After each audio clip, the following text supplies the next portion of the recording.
We all have soul contracts with everyone in our life because we have important work to do. We also need help to do it. We create soul contracts when we are planning this life before we are born, in a process called life planning. When we have everything planned out, we walk through the door into this life. Life planning is a process that's fascinating as we look over the tapestry of all creation that is the universe and others, and find where we fit in, and how we can learn our lessons and teach others. This tapestry is a real-life entity. It has a thread for all of us in all of our lives. When viewing the tapestry, we watch our threads weave through it, intertwining with other threads along the way. While deciding our next incarnation, we decide when, where, and with whom we incarnate. Most of the people we incarnate with, our major relationships, are from our soul group. A soul group is made of thousands of souls. Each soul group has a different mission as a whole, and each soul in the group has a part to play in achieving that goal. At times, we may choose to have someone from another soul group in our plan. These may present in our lives as the most challenging relationships. When choosing with whom we will incarnate, we enter into what is called a soul contract. Soul contracts are exactly what they sound like, an agreement made between two or more souls to accomplish a specific task in life. They generally do not get more complicated than that. However, they do have contingency plans if one or more souls do not fulfill their end of the contract. This means a slightly different path is taken than the one that would have been taken if the contract were fulfilled. Why would they not fulfill the contract? This is due to our planet having free will. We are one of the few planets in creation that has this luxury. Free will is the option of every human to choose what they would do in every action taken. We are not destined by fates. We are guided by our life plan. The soul contracts we make may or may not be accomplished due to free will of the souls in the contract. In exchange for free will, we are all born with no memory of our life plan. Wouldn't it be much easier if we all knew what we're supposed to be doing here? Well, that's the point of all this. We're supposed to be listening to our intuition, not our false selves, which is our ego that is based in human materialism. The ego is driven to look good to others. The intuition is driven by our life plan and the goals we set. When listening to our intuition, we'll be following our life plan.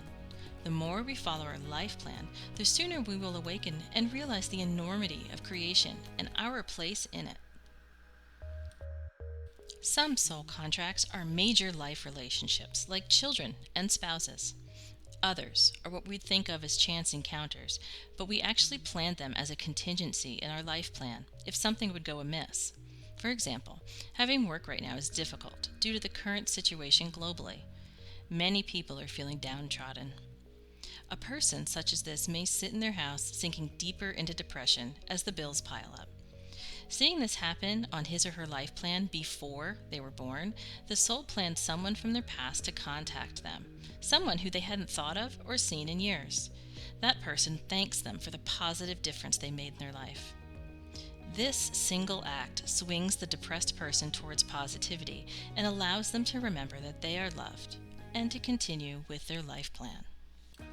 Every time you say, "What a coincidence," that's actually a little mile marker, a little flag your soul planted on your life path, telling you you're on the right track.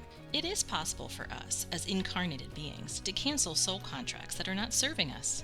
Should we encounter a troubling, near impossible relationship that's causing us debilitating struggles, we simply can ask the universe to sever all contracts that are not serving our highest and best good. This is to mean only the soul contracts that have fallen flat, irretrievably broken, will be considered null. All others will continue, as you have important work to do here. So soul contracts are something that we all have as an intricate part of our life plan. But what are mirror incarnations? This lesser-known clause to the soul contract is quite important to understand our difficulties in life at the soul level. A mirror incarnation is a plan to incarnate to mirror another soul, behavior, or karmic patterns in life, so that he or she may recognize his or her own behavior or challenges and work to better themselves. In essence, the mirror is in existence as a living contingency for a soul on the wrong path. Of course, the mirror can also have other contracts with other souls. Their entire life is not for one soul's life plan.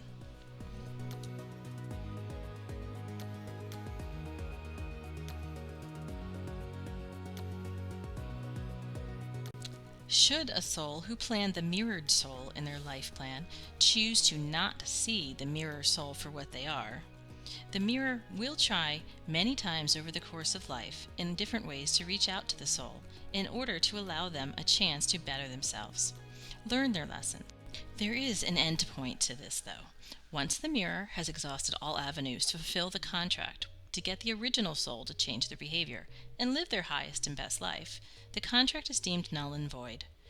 The mirror is released from the contract and will have to clear the pattern from being the mirror, but will ultimately go on to live a happier life.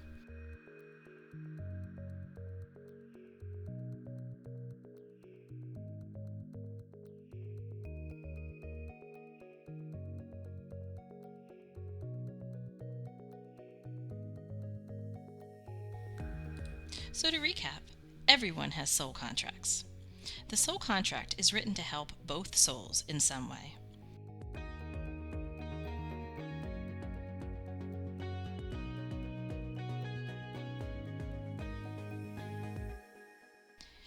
If one soul does not fulfill their side of the contract, the other soul is released from the contract.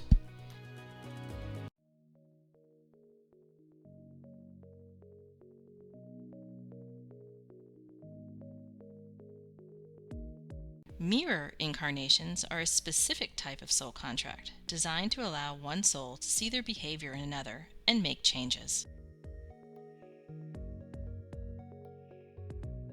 Thanks for watching.